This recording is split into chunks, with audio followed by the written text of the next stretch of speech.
निर्मला जी, एक तो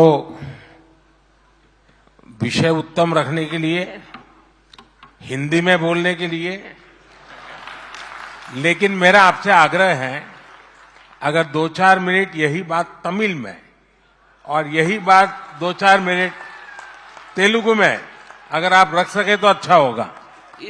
இன்னைக்கு பொலிட்டிக்கல் ரெசல்யூஷனா எடுத்துட்டு வந்த விஷயம் 10 வருஷமா இந்த நாட்டில் நம்மளுடைய பணம் வரி இந்த எல்லா விஷயத்திலையும் நம்ம நாடு எப்படி 5வது நிலைக்கு வந்திருக்கு 10வது நிலையிலேருந்து அப்படிங்கறத எடுத்து சொன்னதா இருந்தது.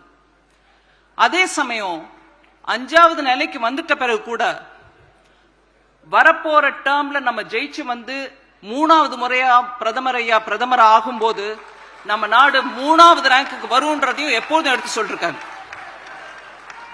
இது எல்லாத்துக்கும் காரணம் என்னன்னா அயராத முயற்சி.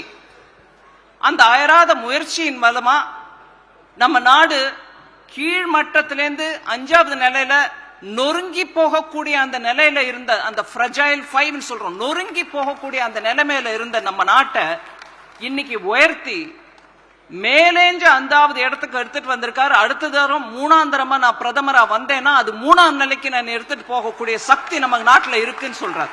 ఇవాళ డిఫెన్స్ మినిస్టర్ ఒక పొలిటికల్ రెసల్యూషన్ తీసుకొచ్చి మన ముందు పెట్టారు. దాని గురించి బాగా విస్తారంగా మాట్లాడారు కూడా.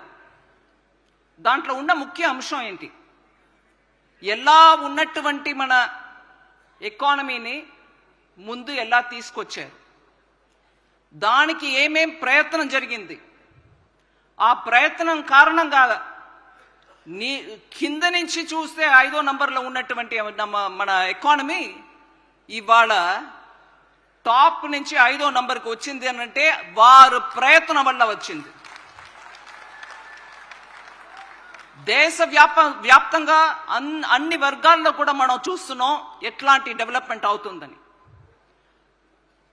మన పిల్లలు బయట వెళ్ళి చదవడానికి వెళ్తున్నారు, ఉద్యోగానికి వెళ్తున్నారు.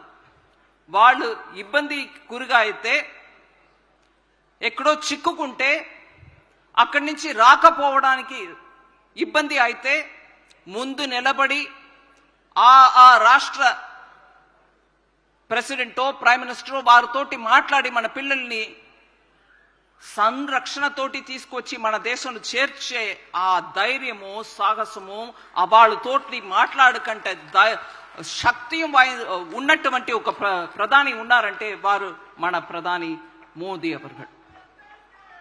అట్లాంటి ప్రయత్నం చేసి ఇవాళ మన ఎకానమీ ఇంత దూరం వచ్చిందనంటే దాని ఫలితమే మనం ఇవాళ 5వ స్థానంలో వచ్చాం.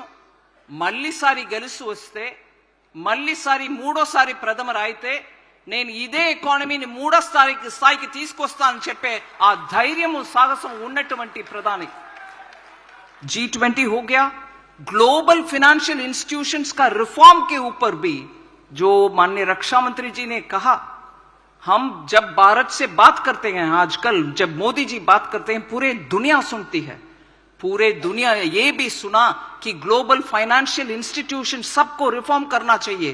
100 साल पुराना और 21st सेंचुरी में जितना करना है उतना करने का उनका क्षमता है क्या, उसके ऊपर रिफॉर्म हमारे माननीय प्रधानमंत्री जी के इनिशिएटिव के द्वारा हुआ है.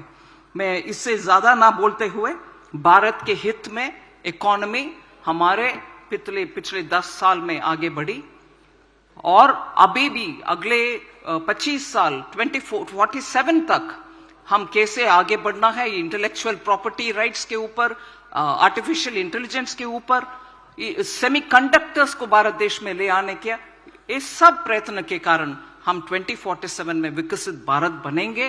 इस प्रस्ताव को मैं इन सभी कारण के साथ साथ I want to support it. Thank you very much.